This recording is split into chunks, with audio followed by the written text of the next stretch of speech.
हरिओम, नमस्कार। कर्मकांड बाय आनंद पाठक में एक बार फिर से आप सभी का मैं स्वागत करता हूँ।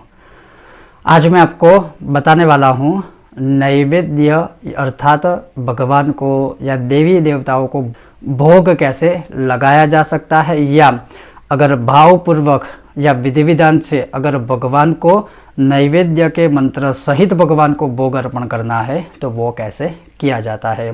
तो शुरू करते हैं हमारा आज का वीडियो और विषय भगवान को भोग लगाने की एक बहुत सरल और बहुत संक्षिप्त विधि। उससे पहले आप सबसे कहना चाहूँगा कि अगर आपको हमारा वीडियो पसंद आए तो बिना भूले हमारे वीडियो को लाइक करें, ज़्यादा से ज़्यादा शेयर करें और हमारे चैनल को सब्सक्राइब करना मत भूलिएगा। तो नित्य ज़्यादातर हम लोग भगवान को भोग लगाते हैं, या जैसे अभी चैत्र नवरात्र आएंगे या कोई एक विशेष पर्व होते हैं, या बहुत लोग ऐसे हैं सारे जो प्रतिदिन नित्य भगवान को भोग लगाते हैं। और किसी भी देवी या देवता को या किसी भी भगवान को अगर भोग लगाते हैं, नैवेद्य अर्पण करते हैं, विधि विधान से कैसे खिला सकते हैं। तो सर्वप्रथम मैं आपको बताऊंगा नैवेद्य अर्पण करने का एक श्लोक जो बहुत सरल है, संक्षिप्त है और प्रसिद्ध भी है। और वो श्लोक बोलने के बाद चाहे आप देवी को चाहे आप देवताओं को भोग अर्पण करते हो तो उसकी स्वीकृति भगवान करते हैं। मान लीजिए अगर आपको यह मंत्र या श्लोक नहीं भी आता है और प्रतिदिन भी अगर आप भाव रूप से भोग लगाते हैं तो वो एक अलग बात है, किंतु अगर आपको सविधि श्लोक सहित या मंत्र सहित भगवान को भोग लगाना है तो अवश्य हमारे इस वीडियो को आप फॉलो कर सकते हो। तो सर्वप्रथम आप जो भी भोग लगाते हो, चाहे जल हो, चाहे दूध हो, चाहे किसी भी प्रकार का भोजन हो, देवी या देवता का कोई भी प्रिय भोजन हो या भोग हो, वो सर्वप्रथम आपको भगवान के सामने रखना है। चाहे आप मंदिर में रखते हो तो मंदिर के सामने रखिए, किसी घर के मंदिर में रखते हो तो घर के मंदिर में भगवान के सामने रखिए। और हमेशा याद रखिए कि आप जिस भगवान को, मान लीजिए आपके मंदिर में तो बहुत सारे देवी देवता होंगे या हमारे मंदिरों में होते हैं, तो जब घर के मंदिर में सभी देवी देवताओं को भोग लगाते हैं तो विशेष रूप से जैसे मान लीजिए कि सावन का महीना है तो हम स्पेशल क्या करते हैं कि शिव जी को भोग लगाते हैं। जैसे नवरात्रि के दिन होते हैं तो हम स्पेशल क्या करते हैं, माता रानी को या श्री यंत्र को या देवी के जो भी स्वरूप है हम उनको भोग लगाते हैं। जैसे गणपति के दिन होते हैं तो हम गणेश जी को भोग लगाते हैं।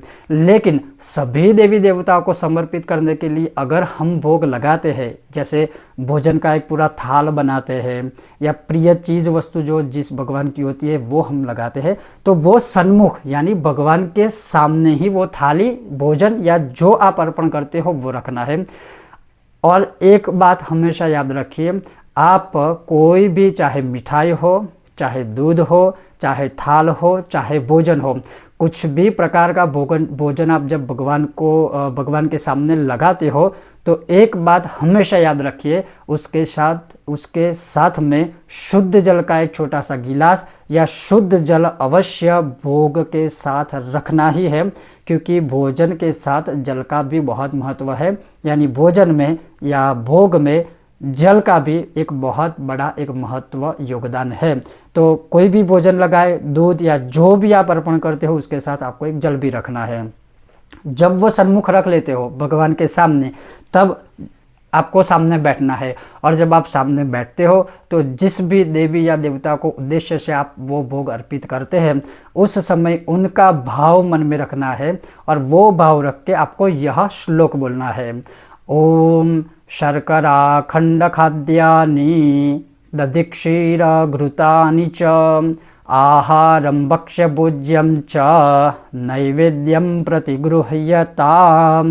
बस एकमात्र ये श्लोक है। वैसे तो नैवेद्य के बहुत सारे आपको श्लोक मिल जाएंगे, मंत्र मिल जाएंगे, लेकिन जो सरल, सविधि, सरल, सहज और संक्षिप्त है वो ये श्लोक है। तो यह श्लोक बोल देने के बाद आपको ये श्लोक पहले बोलना है और उसके पश्चात क्या करना है, अपना जो लेफ्ट हैंड है उसको अपनी आँखों के आगे ऐसे रखना है और फिर अपने राइट हैंड से भगवान को बहुत ही प्रेम से इस प्रकार से भोजन खिलाना है। जैसे छोटे बच्चों को हम खिला रहे हैं, छोटे बच्चों को हम खिलाते हैं, उसी प्रकार से इन पांचों उंगलियों को आपको भगवान को भोग लगाने के लिए उसका प्रयोग करना है। और ऐसे अपनी आंखों के आगे ऐसे अपना हाथ रखे लेफ्ट हैंड, और राइट हैंड से भगवान को धीरे धीरे बहुत ही भावपूर्वक प्रेम से वो भोजन खिलाना है।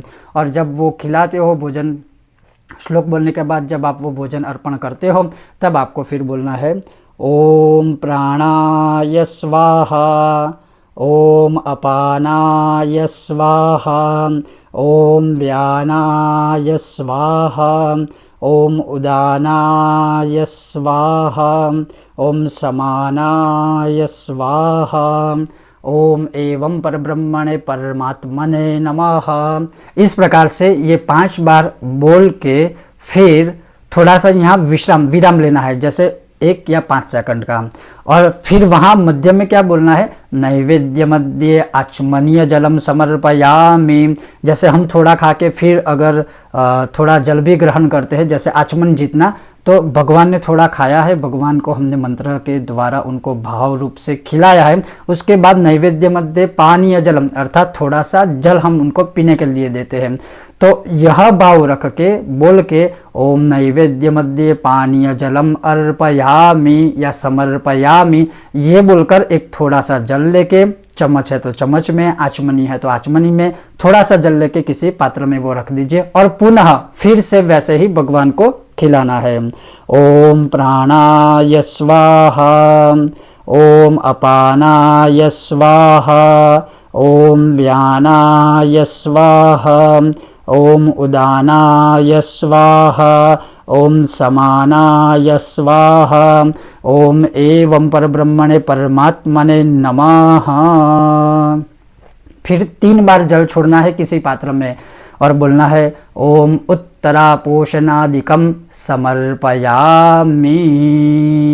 3 बार जल छोड़ के बस फिर जो भोग आपने लगाया है उसको 2-5 मिनट या 10 मिनट तक रहने दीजिए। फिर वो भोजन लेके या वो भोग जो आपने लगाया है, अगर आप नित्य वो भोग लगाते हो तो आपके परिवार में ही जितने सदस्य हैं या जो भी वहाँ पर है वो थोड़ा थोड़ा करके प्रसाद के स्वरूप में खा सकते हैं। अब मैं आपको ऑलरेडी मैंने सब कुछ आपको एक्सप्लेन कर दिया है, समझा दिया है कि कैसे भोग लगाना है, किस प्रकार से। अब मैं बिना रुकावट के श्लोक के बाद संपूर्ण विधि आपको बता रहा हूं, ताकि अगर आपको वो स्वयं भी फॉलो करना है तो आप वो कर सकते हो। जैसे सर्वप्रथम श्लोक बोलना है, भोग वहां पर रख लेने के बाद ओम शर्करा खंड खाद्यानि दधिक्षीर घृतानि च आहारं भक्ष्य भुज्यं च नैवेद्यं प्रतिगृह्यताम्।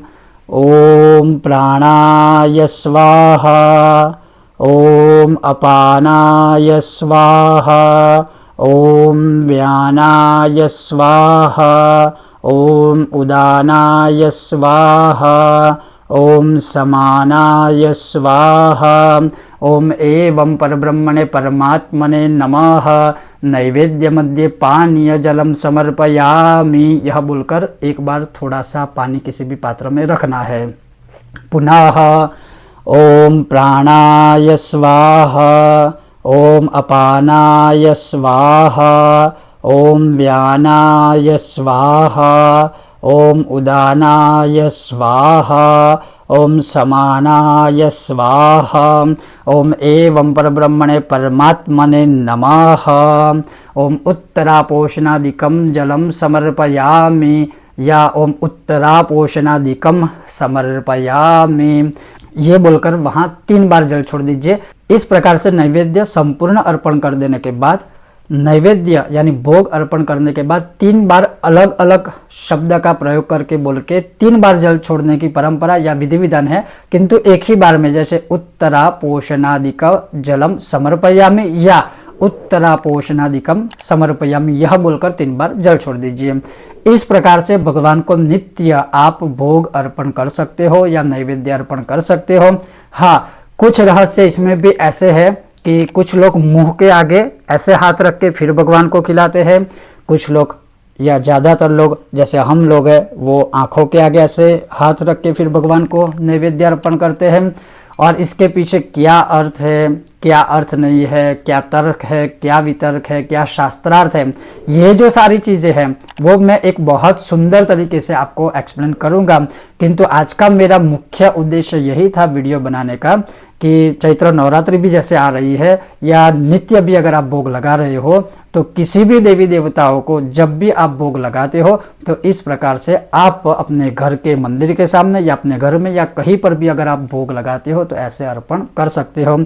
हम लोग या ज़्यादातर जो विद्वान पंडित लोग होते हैं वैसे जब जैसे गणेश जी की पूजा होती है और गणेश जी को हम भोग लगाते हैं तो हम बोलते हैं कि वहाँ पर सिद्धि बुद्धि सहिताय महागणपतये नमः नैवेद्यम निवेदयामि या नैवेद्यम समर्पयामि, अर्थात मैं नैवेद्य का निवेदन करता हूँ या करती हूँ, या फिर अर्थात मैं नैवेद्य आपको समर्पण करता हूँ, समर्पित करता हूँ या करती हूँ। वैसे अगर भगवान शिव का है तो ओम शिव शक्तये नमः। वैसे ही अगर आप माँ दुर्गा को भोग अर्पित करते हो तो आप बोल सकते हो श्री महाकाली, श्री महालक्ष्मी, श्री महासरस्वती त्रिगुणात्मिका स्वरूपिणी राजराजेश्वरी भगवती जगदम्बिकायै नमः नैवेद्यम निवेदयामि या नैवेद्यम समर्पयामि। हालांकि अगर आप ये नहीं भी बोलते हो तो सिर्फ बस आप जिस भगवान को या अपने सभी देवी देवताओं को भोग अर्पित करते हो, बस जो विधि मैंने आपको बताई उसी विधि को फॉलो करके आप भगवान को जो नैवेद्य है, जो भोग है, वो समर्पित कर सकते हैं। तो ये था हमारा आज का एक विषय और वीडियो। आपको यह विषय कैसा लगा, ये वीडियो कैसा लगा, अवश्य हमें बताइए। अगर आपको हमारा यह विषय और वीडियो पसंद आता है या आया है तो बिना भूले हमारे वीडियो को लाइक करें, ज़्यादा से ज़्यादा शेयर करने की कोशिश करें और शेयर करके भी थोड़ा सा हमें सहयोग देने की कोशिश करें ताकि जितना भी सत्य और जो शास्त्रोक्त जो वचन है, जो चीज़ें हैं, जो विधि विधान है, कर्मकांड आदि जो भी है वो सब तक पहुंच सके। और अगर आप हमारे चैनल पर नए हो, हमारे वीडियो को पहली बार देख रहे हो तो अवश्य हमारे चैनल को सब्सक्राइब कीजिए। आप सबका बहुत बहुत धन्यवाद। जय श्री कृष्ण, जय सिया राम।